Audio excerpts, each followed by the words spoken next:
Happy January, everyone.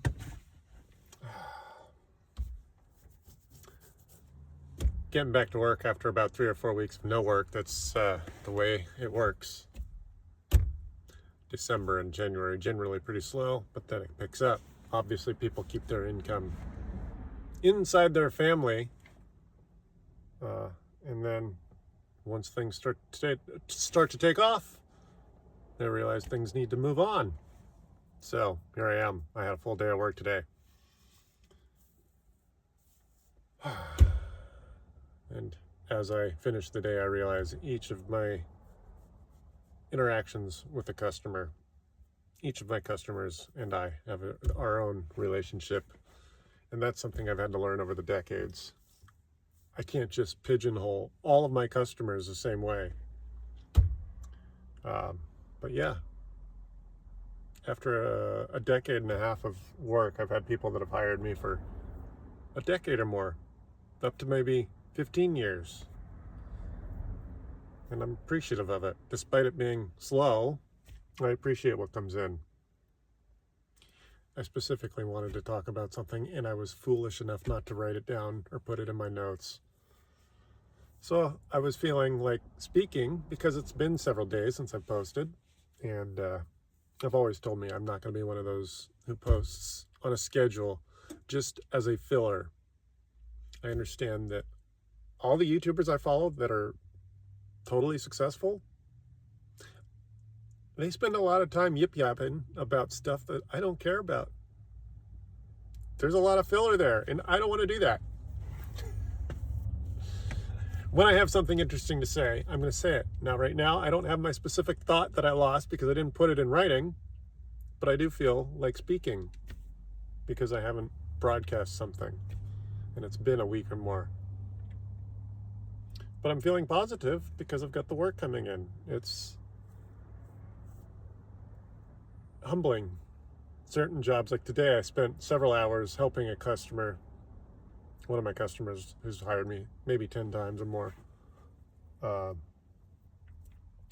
Windows 11.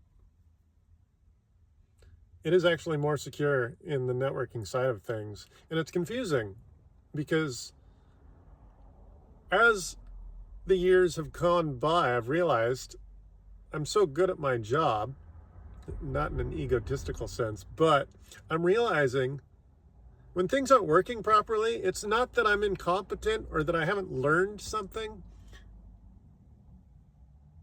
When you realize a product is deficient, that's when you know you're good at your job. Microsoft Windows doesn't network properly or easily. Windows 10 will easily network to Windows 11 because Windows 11 is more secure. Doesn't make sense, does it? You'd think Windows 11 being more secure would block everything, but that's not the way this happened. So Windows 11, in order to network share the folder structure, for you to share a folder from Windows 11 to Windows 10, you right click, you check the box and share and make sure you're on the private part of the network, and ta-da. But with Windows 11, on Windows 11, you physically have to make a user. You have to create a local user on that machine, the Windows 11 machine, for Windows 11 to see it.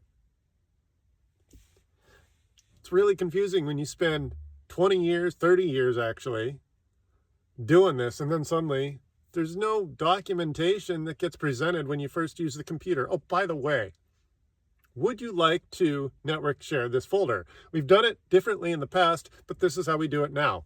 No. You would think that a great operating system would have the vernacular to explain exactly this, but no. You have to figure this out on your own. It's frustrating. Now, I know Microsoft has been in the news lately for making all sorts of mistakes, mainly with UI. Well, sort of. I said UI. What I meant to say is AI. And also, they've been using AI to write a lot of the code that has made a lot of the mistakes. Microsoft is the bulk of my work. So I spend 80 or 90% of my time in front of a Windows machine. So I still have to learn this stuff decades later, only to realize I'm actually kind of good at my job. I don't understand. This is easy for me. If I was management at Microsoft or even Apple, or even if I was designing Linux, if you're going to introduce new features or change things or move things, I know they make attempts at these little bubbles that show up when you click on buttons. Here, go here to do this and that. But if I'm just busy and I don't have time to read that, that's actually not what I'm interested in. The critical parts of Windows or any OS, when you want to network share, there was no vernacular that says how to make something share properly. I had to figure this out on my own. Now, I was able to look this up in ChatGPT, and I have to install a user account to share the folder. I don't understand why these companies don't just do simple stuff like that so that they can save everyone effort and heartache. It's frustrating when you get a Windows machine that has the later system on it, and the legacy system has access, but the other up-to-date Windows 11 system does not. You'd think the host hosting the file, in this case for Intuit, if it's going to be the more secure system, throw up some vernacular that says, oh, by the way, in order for you to share this, you need to create a local user account. And what that means is creating a physical account on the hard drive of the host system. I don't understand. It would be really smart to just have a little paragraph that says, oh, by the way, in the past, Windows 10 was less secure, and now we've locked it down. In order to enable this, this is what you need to do. Or what it should be is maybe a button that says, would you like to fix this now? And actually fix it instead of just a bar that goes forever and not fix it. Yet those of you who do what I do for a living know exactly what I'm talking about. Microsoft has been making a ton of mistakes lately. It just is a reminder that I am always learning, but yet very good at the job. And thankfully, my customer is very smart. He understands what's going on, even though sometimes he tries to cajole me into directions I know I shouldn't be cajoled into, which is why I am the expert. I'm polite and I'm tactful about not letting him push too much into my direction. Today, I sent him to lunch. I figured it out while he was gone. It's hard to concentrate when someone is hyperventilating because they're afraid things aren't going to work and they're going to lose downtime and they're making their money. So here I am, relaxing at the end of what I'm calling a productive day. I'm looking forward to a very busy day, or a very busy year. There we go.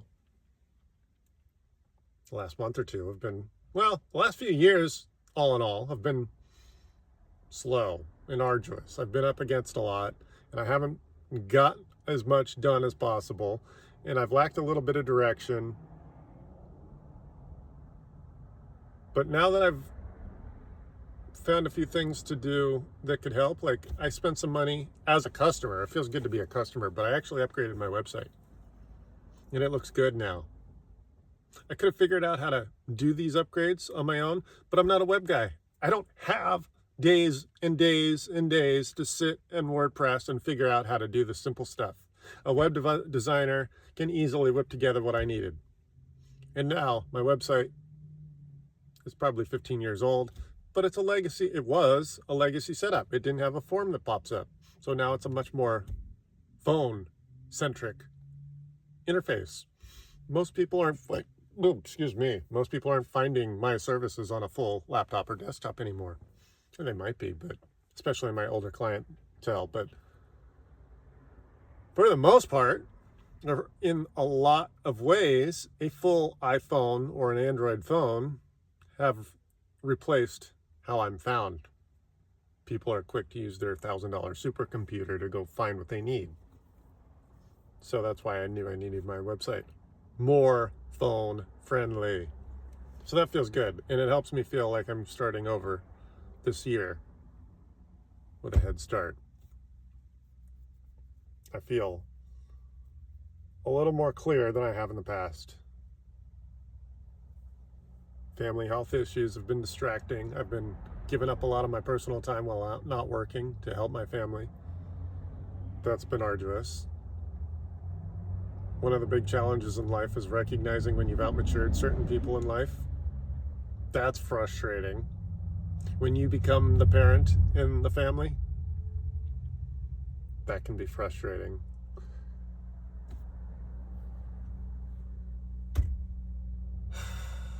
You can't force someone else to mature, and you can't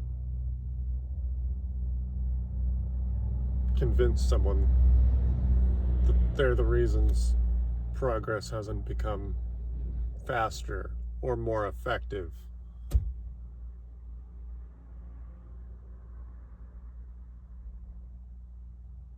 I went on a date a few weeks ago, and it was a good one.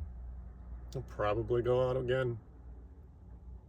It's been a really wet couple of weeks, though, so I haven't bothered because the rain just slows everything down. But anyway, to my point, I got to visit my old childhood neighborhood.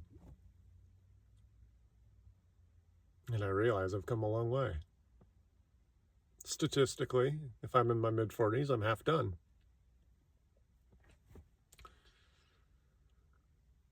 One of the things I was anxious or excited to do for that date, since we didn't have dinner plans until 8 that night, I figured I'm 15 miles away. I'll take my time getting down there.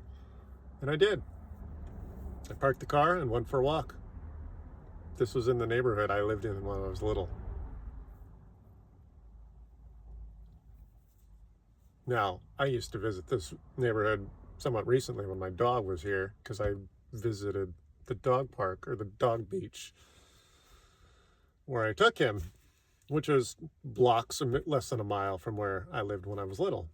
Anyway,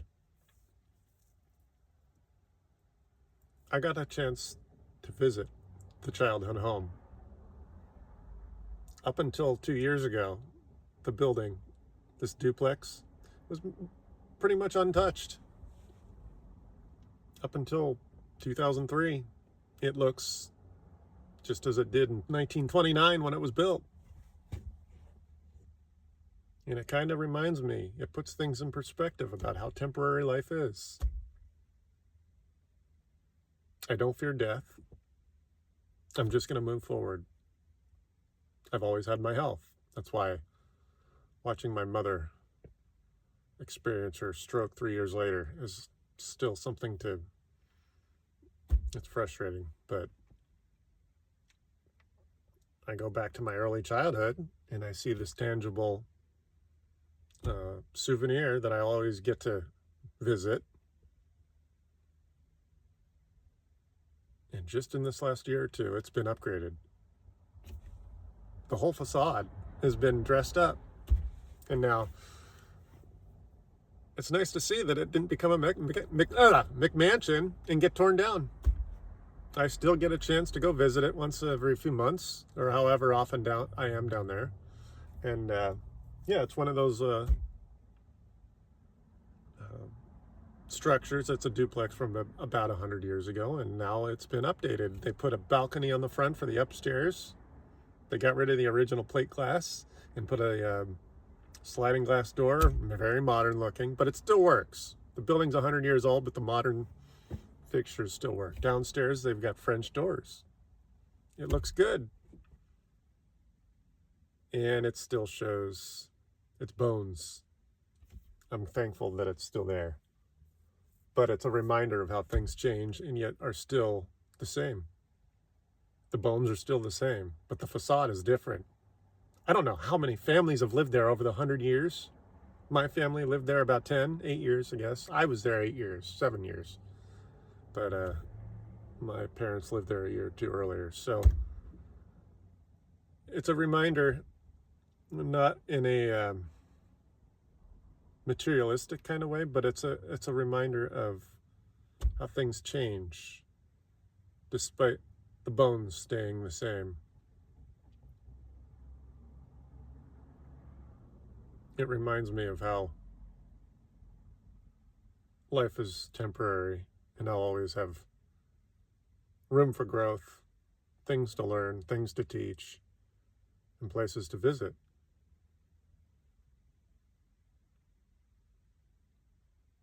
I don't really like to admit it, but before my parents split are the best years of my life. And I'm looking forward to the fact that despite only having half my life done, I still hope that the very best years of my life, as an adult anyway, are yet to come. Second half of childhood did not turn out so great. My parents split shortly after we left that apartment. They bought a condo right after there, but then they split a year and a half later. And that's the heartache. Now, I'm smart and mature enough to understand that it's not my fault and that there's not really anything I could have done. Obviously, as a child, taking my knowledge now, I would have smacked them around and said, why don't you just buy this place? They actually had that opportunity. They didn't. But those aren't my lessons. That's their lessons. They get to regret that. It's not my job to beat them up over it either. We all have our own story, but we're all intertwined. And I'm realizing these things. And I'm recognizing that this piece of my history is a reminder, not of the negative times, but the things that could be.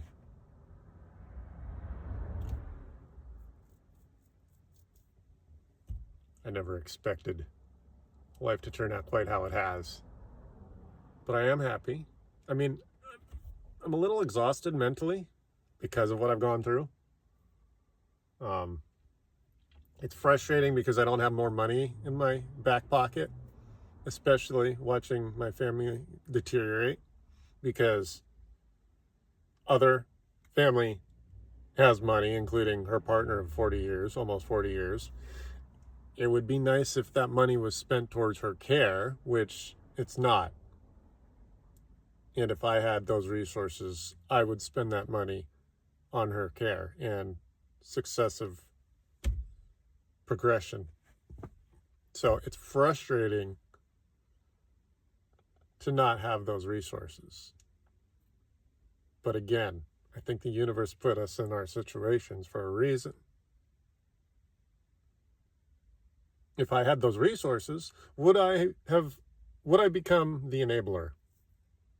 Would I be like the parent that allows the troubled kid to cause trouble? Like when a kid is a bully at school, if I just allow it to happen, am I the enabler by throwing a bunch of resources at something that could make something go away? Like expediting, well, maybe the expedition of healthcare is not what I'm referencing, but maybe taking a parent in. Because for me to take a parent in, even with a lot more financial resources, I am sacrificing a bit.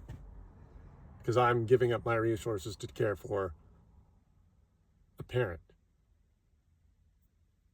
Now, is it my fault that my parents don't retire properly? No.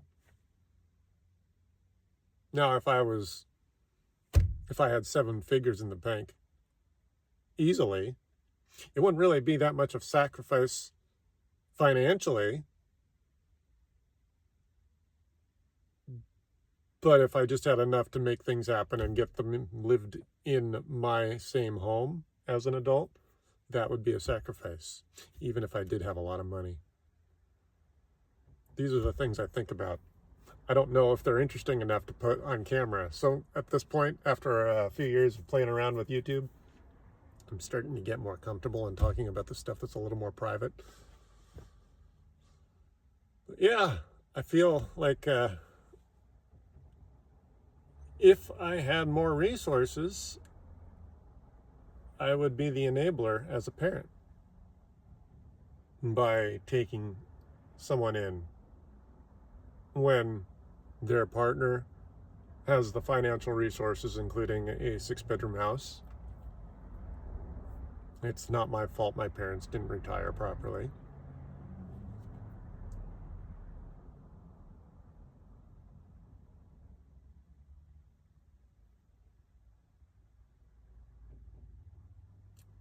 So I've realized I can't beat myself up because I can't get certain things done that are beyond my control. I actually started playing the lottery several months ago. $1 a week, not a waste of money. It's a tank of gas every year.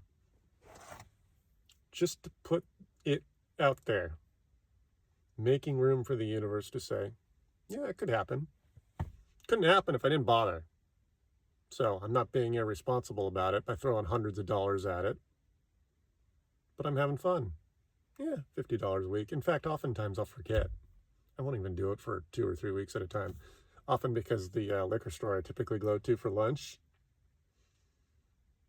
their system isn't working. And I don't think it's working. I've asked a few people around, and it's not necessarily that their machine breaks. It's that they have to consolidate. They have to do their paperwork. And I think they're just lazy enough to not have the machine working all the time. So the liquor store I usually get my lunch at doesn't reconcile their paperwork for the lotto machine. So I throw my shoulders up. I'm not going to make special stops to go get a lotto ticket, but that is one of those spiritual forward motion maneuvers I've started in the last year or so, just to have fun and to put things out there and give the universe opportunity to change the way things have happened. I don't believe I've had the most healthy experience with money in my past. I think I've had a few. I don't know if I have even talked seriously or dedicated my conversation specifically to my relationship with money. But I've had some opportunities that I've turned down. Not necessarily consciously, but I think subconsciously. I saw the opportunity and I wasn't energetically ready to collect it. Now, these opportunities were not earned opportunities. These would have been not rewards, awards. I've had a couple lawsuits that I walked away from. I think I've talked about this friend in the past about how he screwed me out of a job opportunity.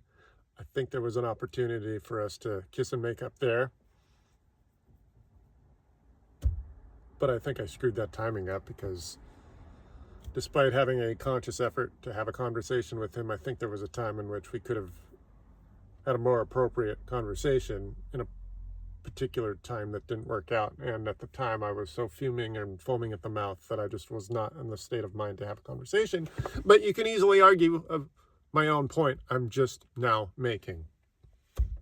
I wasn't energetically in a position to collect a check worth potentially tens of thousands of dollars.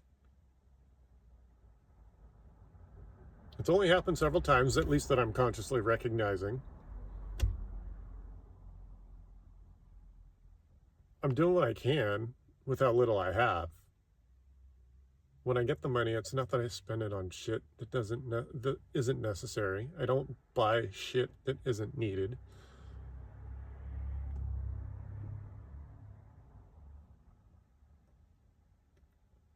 It's just that I've had trouble bringing it in. And the opportunities when about 15 years ago, I think I don't know if I spoke in detail about how 15 years ago I was I had an event. I don't know if I want to talk about that right now, but it turns out that I could have benefited financially 15 years ago. And only years later, with a close friend and I having a conversation about it, did I realize it wasn't about the trauma that I experienced. It's about my relationship with money. My relationship with money is better now than it ever used to be. I'm kind of in an awkward situation where, since I've been on my own for 15 years, finding a job after being on my own for 15 years means if I'm going to go that route, I need to command the livable income that I know I'm worth, and not settle for some $40,000 a year job just because it's 8 hours a day. Because as it stands, I'm not bringing in as much as I want, but I'm making $180 an hour. I can't give that up and only work a remedial wage full time. So life has been an arduous experience of figuring out how I feel like I'm 20 years behind financially. I feel like at my age, someone who's stable mentally should own their own home and have, let's just say,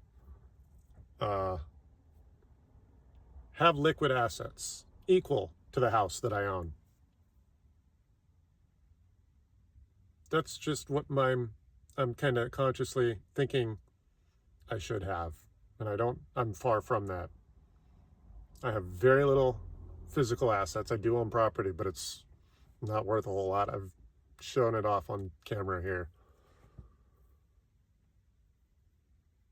I'm just constantly thinking about how to process the income, how to spend it properly. I gave my customer a discount today. I think it was a little bit more of a discount than he deserved. Not that but he's hired me like 10 times, maybe 15 times over the last 10 years. That's a lot. I mean, this customer has paid me probably 10 grand or more over the decade. So when I give a discount, it's because he's given me the confidence of repeated work. And I've thought about that. Did I give him too big a discount? Possibly. We're both pretty young.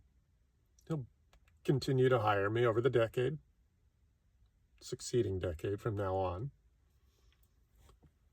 And as I process my life, I've realized I've made more of a conscious thought about how I process money.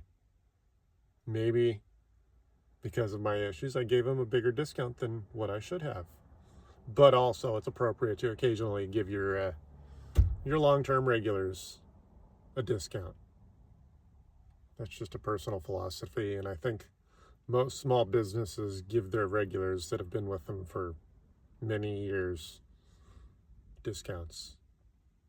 I did make a mental note of actually literally noting that I've discounted 3 hours off the 10 hours or so that I will end up making off of this job. He's going to hire me one more time. I think I'm going to make another 2 hours of effort to finalize his network, because after 5 or so, last time I upgraded his network was about 5 or 6 years ago, and he's hired me several times in between.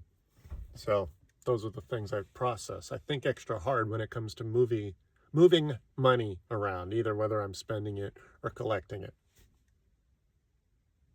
I have to constantly decide, what is this job worth? I've got another customer. I charge less hourly because he always calls me for the stupid shit. Like, how is it this shortcut disappeared? And then I show up and 10 minutes later it's fixed. So a few of my customers over the years get discounts because they don't work me very hard. I mean, it might take an hour of effort on occasion, but they still get the very good discount. What I have to decide is what's appropriate and how much of my subconscious is responsible for coming up with that number.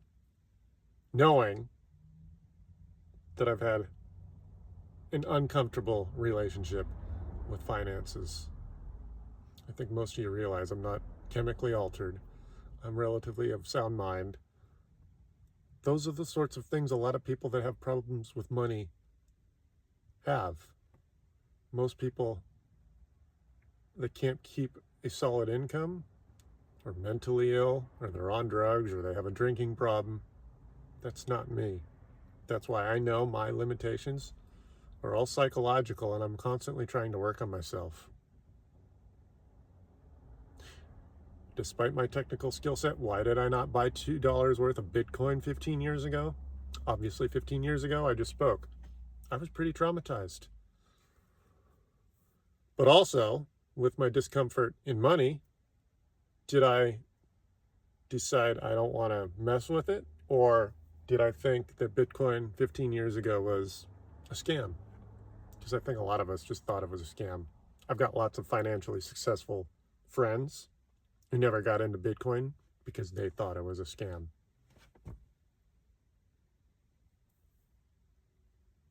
When I spend money, it's on good quality food.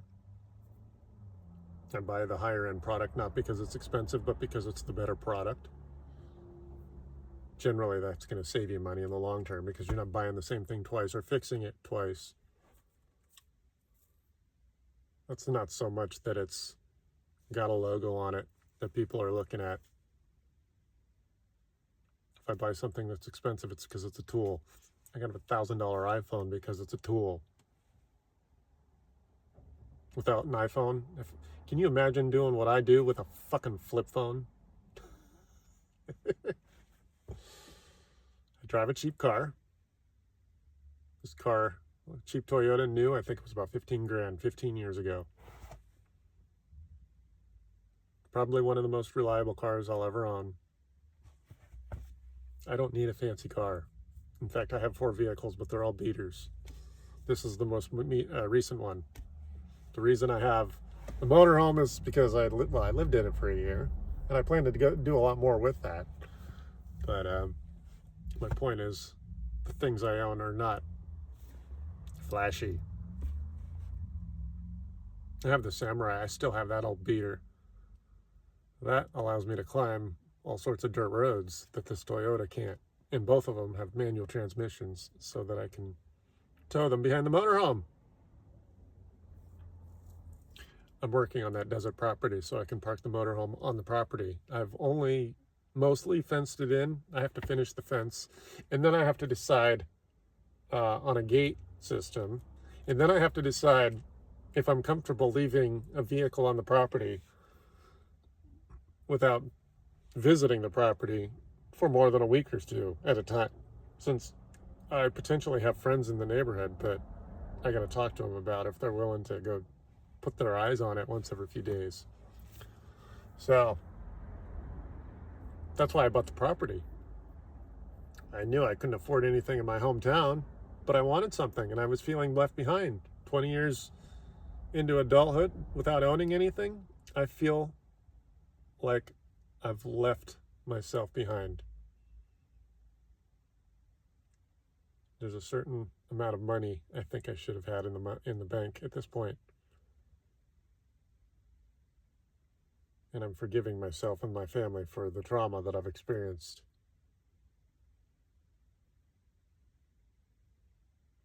I mean, I question my own drive.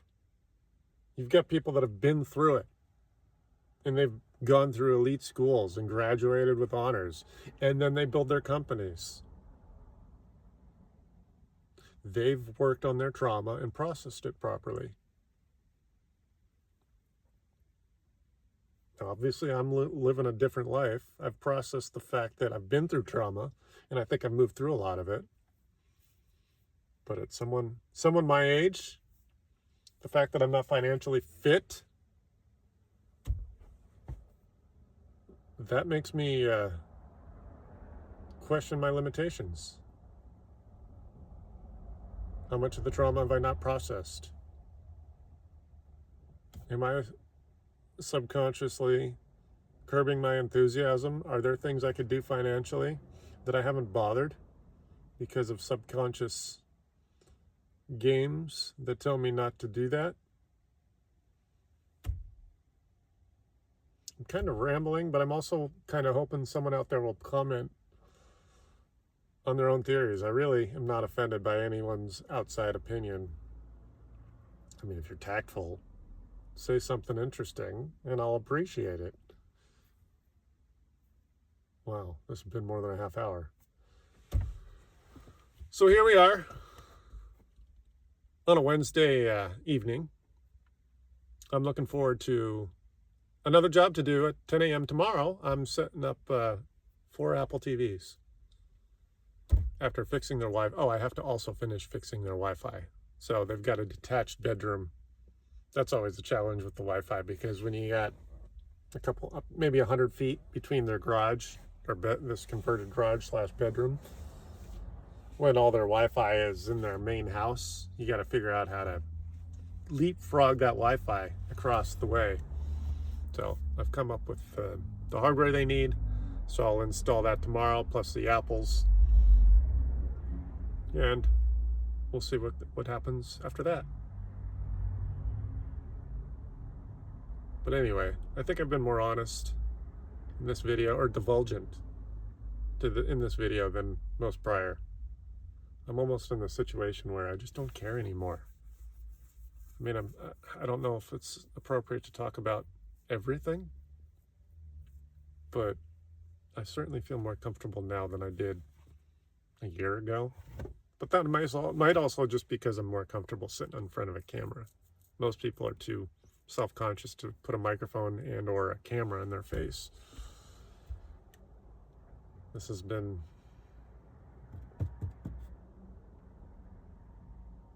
an interesting life.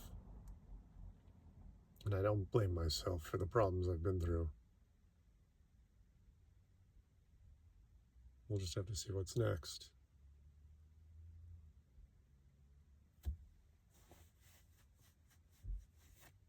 There's certain things I've not had in life, like owning a home, my house anyway.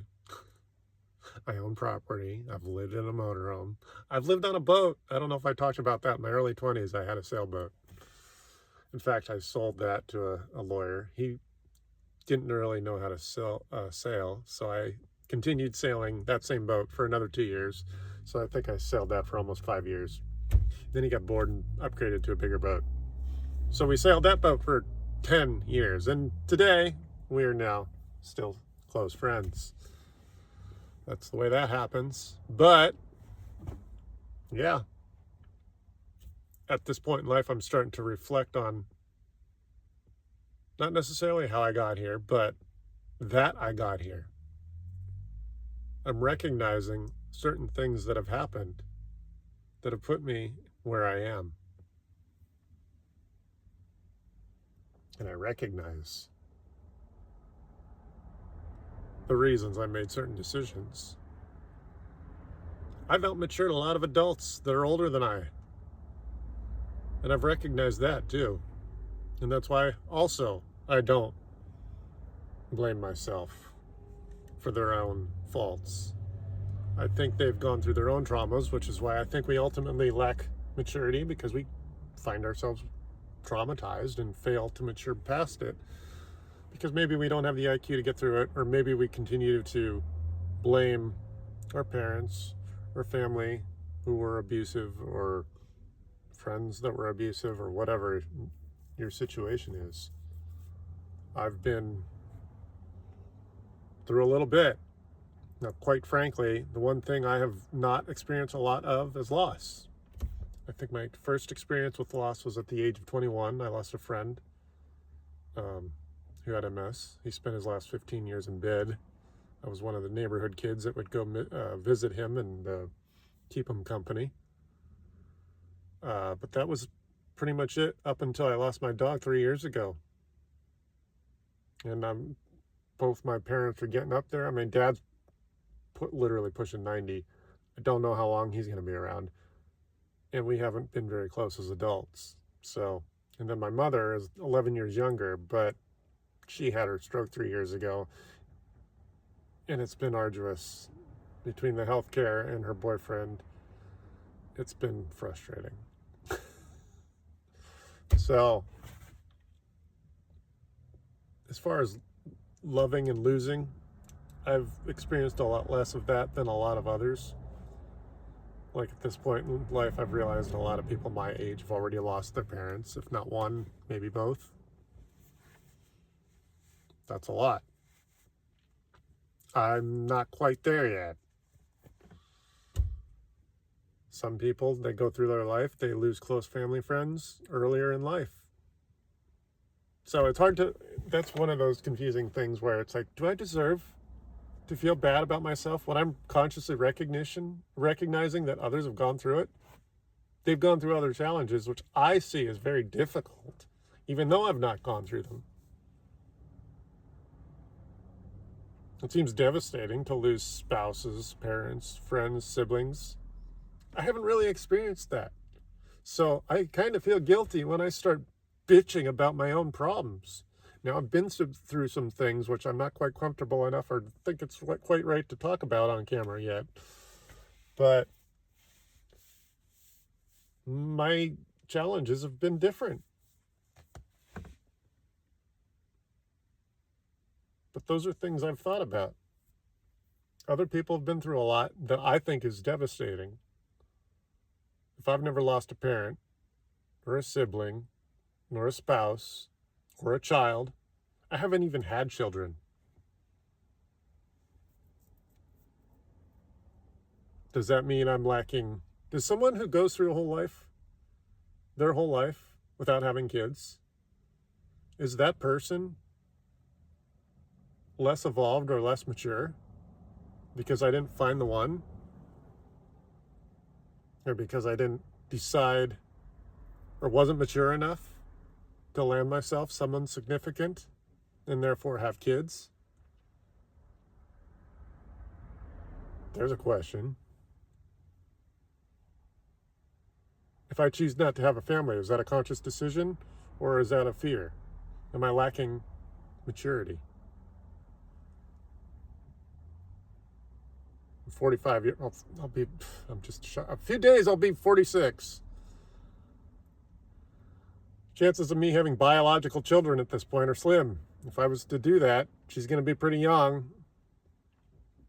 I mean, obviously I'm not against adopting if that was to become a thing. But my point is, biologically, if I'm going to have a kid, I'm going to end up stealing someone's cradle. So, robbing someone's cradle. So, those are the things I think about also. Am I less complete because I never had kids?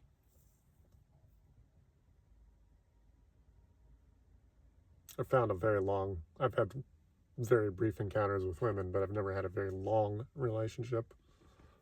Is that a lack of maturity? Or is it stem from me not having a whole lot of money and not being able to date consistently? There's another part of that puzzle. Obviously, it takes money to do that.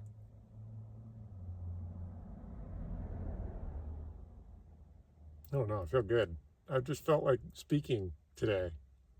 You're never going to see me showing up every day because I feel like I've got a schedule to fulfill, no matter how successful I become in front of this camera, I mean. Of course, as my life progresses, if it becomes interesting, I'll have more to talk about. Go ahead and comment away. Let me know what you think of what an odd duck I am. I am optimistic. And I've recently made some newer friends that have basically reassured me that I'm making correct decisions. Oftentimes, I'll put myself in a social situation and you feel a little out there. You feel like you're not totally in the vibe. That's a normal thing. And that's not necessarily that you're lacking a social skill or it doesn't mean that your social acumen is necessarily speaking off. It could be that your vibe is just not with them. Specifically when you find your own vibe, when you find another collective of friends and suddenly you're not so awkwardly around them, You found more your vibe. But for the most part, despite being socially capable, only recently have I been in a situation where I've found friends I feel so comfortable with that I don't feel like I'm struggling to carry a conversation.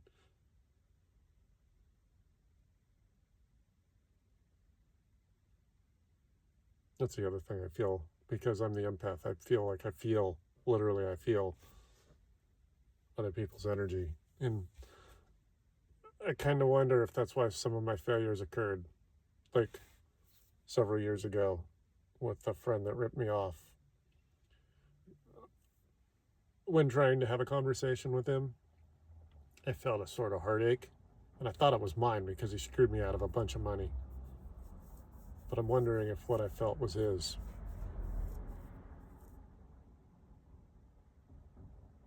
I've looked at his Facebook profile, and I can tell years later that his eyes, there's a certain pain that you can see in the eyes.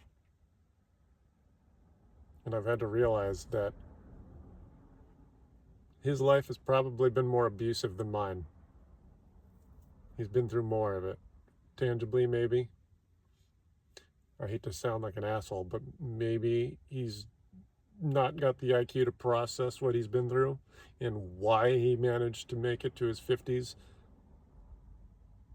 and screwing people out of money. I'm speaking of a contractor job. A beer buddy stole from me. He sabotaged the work and took the referral that we already knew we had coming. You don't do that unless you're broken. And at this point, I realize what makes a person that way is trauma and a lack of processing it.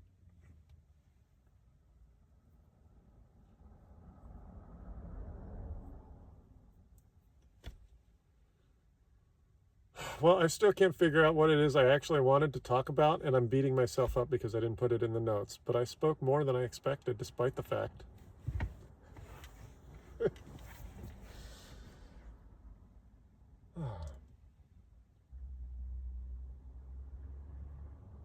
The other thing I don't forget is that I've had friends that have helped me a lot. I don't need to speak specifically about what kind of help I've been offered and given, but I've recognized it. Anyone watching who knows me closely probably knows what I've been helped with and how I've been given help. I appreciate it. I might not say it directly because guys are that way. Thank you for all the help that everyone has given me, including repeated work to all my clients, my customers, my acquaintances, everyone. You giving me repeated help or work is help. So you could say it's a sort of love language. Here, Chris, maybe I don't need a little work, but I feel like helping you out. So I'm going to give you this easy job I could probably figure out on my own. I actually did that sort of for a friend. He was an acquaintance, but he's recently become a friend. The last couple videos I did showing off my property, the guy you see on camera, I paid him to do the manual labor. Now I probably could have done that on my own, but I saw the opportunity to make a friend or make an acquaintance into a friend. So I paid him a few $100 to do the labor you see on the videos of him digging into the ground and helping me put those fence posts in. He did most of that labor. So actually, he did such a good job. I actually sort of felt guilty about just having him come out literally 150 miles from our home and helping me dig holes into the dirt and put fence posts in. So I gave him a few $100. I could have done that work alone. Maybe it wouldn't have turned out as nicely, because doing that job with two people is a little easier to do, since you got to have one person hold something up and another person to dig into the dirt and all that fun stuff. So I do know what it's like to give a little. I'm not too proud to receive. So I think. Yeah, I'm realizing there are a few opportunities that I didn't collect when I could have.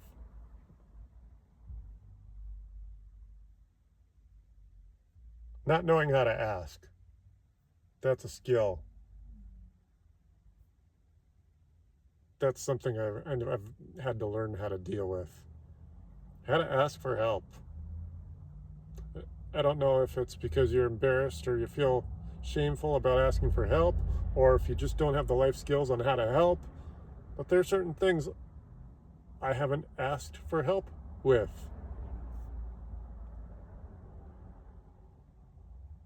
Or I have, but I waited so long that it would have been more beneficial years earlier. I've been through a lot.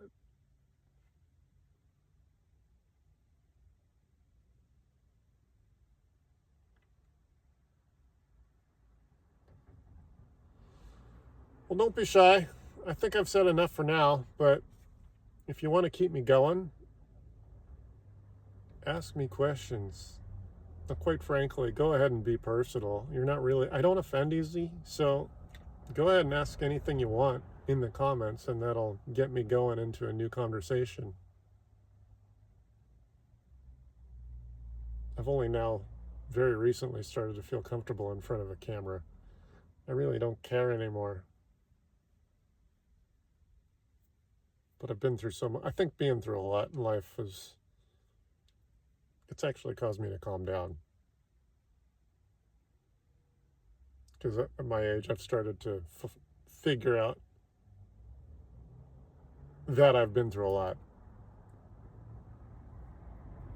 And that while I haven't processed everything, I know I haven't, at least I'm on the right direction.